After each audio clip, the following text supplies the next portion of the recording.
காவேரி, விஜய் வந்து ரொம்ப சந்தோஷமா வந்து இறங்குறாங்க. அத பார்க்குற தாத்தா வந்து பார்த்து ரொம்ப சந்தோஷப்படுறாரு. "என்னம்மா காவேரி எப்படி இந்த ட்ரிப்புன்னு?" கேட்குறாரு. எல்லாம் நல்லா இருந்ததுன்னு சொல்லிட்டு எல்லா விஷயத்தையும் சொல்றாங்க. அடுத்து வந்து காவேரிய வந்து தனியா கூப்பிட்டு தாத்தா கேட்குறாரு, "அவன் ஏதாவது தொல்ல பண்ணானாம்மா?" அம் "என்ன தாத்தா நீங்க சொல்றது புரியல." "இல்லம்மா ரொம்ப குடிச்சுட்டானா? ஏன்னா அவன் வந்து ரொம்ப டென்ஷனா இருந்திருப்பான். 4 வருஷம் கழிச்சு அங்க போறான். அதாம்மா கேட்டேன்னோனே." "ஆமா தாத்தா குடிச்சுட்டாரு. ஆனா நான் இருந்தேன்ல, அத நான் பார்த்துக்கினேன் தாத்தா. ஒண்ணும் பிரச்சனை இல்ல. தாத்தா ஆல்ரெடி அவர் விரும்பின பொண்ண பத்தி நெறைய விஷயங்கள் சொன்னாரு தாத்தா." அப்படின்னு சொல்லிட்டு எல்லா விஷயத்தையும் காவேரி சொல்றாங்க.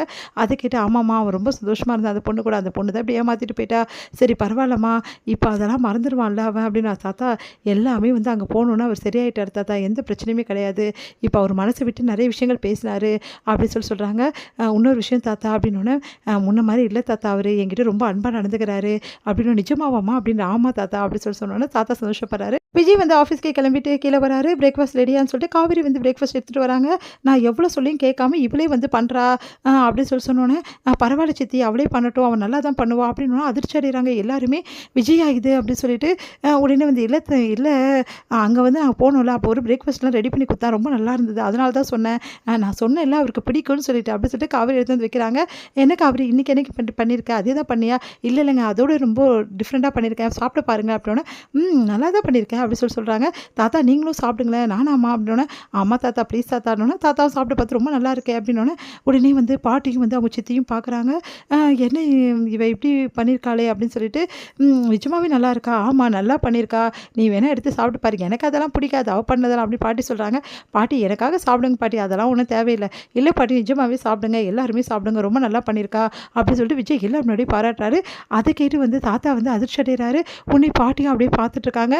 "விஜயா இது இப்படி மாறிட்டானே!" அப்படின்னு சொல்லிட்டு, அடுத்து வந்து, "சரி காவேரி நான் சாப்பிட்டுட்டேன் போதும். ரொம்ப நல்லா இருந்தது. தேங்க்ஸ்." அப்படின்னு சொல்லிட்டு கிளம்புறாரு. "என்னம்மா நீ கிளம்பல? நானும் தான் கிளம்பணும் தாத்தா." அப்படின்னோனே, "சரி சீக்கிரமா கிளம்பு. முக்கியமான வேலை இருக்கு ஆஃபீஸ்ல புரியுதா?" அப்படின்னு சொல்லிட்டு கிளம்ப சொல்றாரு. "இல்ல எனக்கு ரொம்ப நேரம் ஆகும் போட்டுருக்குங்க கொஞ்சம்." அப்படின்னோனே, "பரவால்ல நான் வெயிட் பண்றேன். நீ வா." அப்படி சொன்னோனே, இதெல்லாம் பார்க்குற வந்து வீட்ல இருக்கவங்க எல்லாருக்குமே அதிர்ச்சியா இருக்கு. "விஜயா இது வெயிட் பண்ணி கூட்டின்னு போறேன்றான். காவேரிய பத்தி கண்டுக்காம போயிடுவான். இன்னைக்கு என்ன இப்படி பண்றானே!" அப்படின்னு சொல்லிட்டு எல்லாம் பார்த்துட்டு இருக்காங்க. "சரிங்க நான் கிளம்பி வரேன்." அப்படி சொல்லிட்டு காவேரி வந்து கிளம்பி போறாங்க. சரி போலாம் அப்படி சொல்லிட்டு கிளம்பி 2 பேரும் போறாங்க. இதெல்லாம் பார்க்குற வந்து தாத்தா ரொம்ப ரொம்ப சந்தோஷப்படுறாரு.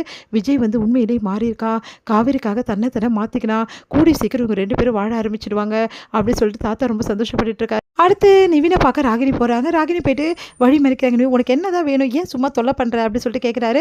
"நீ என்ன சொன்ன? அவங்க 2 பேரும் வந்து ஒத்துமையாவே இல்ல. எப்படி வந்து அவ என் கூட தான் வாழ போறா.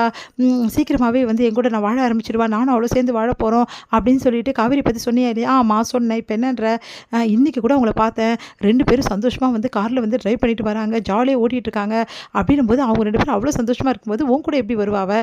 என்கிட்ட பொய் சொல்லி என்னை ஏமாத்த பார்க்குறியா?" அப்படி சொல்றாங்க. "இப்ப என்ன உனக்கு பிரச்சனை? நான் சொன்னது உண்மைதான் போதுமா? நீ சொன்னது உண்மையா இருக்க சான்ஸே கிடையாது. என்னை ஏன் இவன் ஏமாத்துற? என்னை ஏன் டென்ஷன் ஆக்குற?" அப்படின்னு சொல்லிட்டு கத்துறாங்க. "கத்துறதெல்லாம் வச்சுக்காத புரியுதா? நான் உண்மைய தான் சொன்னேன். கூடிய சீக்கிரம் நானும் காவேரியும் ஒண்ணா சேர்ந்து வாழ போறோம். அதுக்கு இன்னும் கொஞ்ச நாள் தான் இருக்கு. நீ இப்ப பார்க்குறதெல்லாம் வந்து உண்மை கிடையாது." அப்படின்னோனே, "நான் பார்க்குறது உண்மை கிடையாதா? நீ வேணும்னு என்ன குழப்ப பார்க்குற. நான் ஏன் உன்ன குழப்பணும்? எனக்கு ஒண்ணும் அவசியம் கிடையாது. நீ நம்புனா நம்பு, நம்பாக்கிட்டனா போ. அது உன் இஷ்டம். என்ன பொறுத்தவரைக்கும் நானும் காவேரியும் வந்து சேர்ந்து வாழ தான் நீயும் பார்க்க தான் போற. கொஞ்ச நாள் வெயிட் பண்ணி பாரு. புரியுதா?" அப்படி சொல்லிட்டு போறாரு. டென்ஷன் ஆயிடுறாங்க.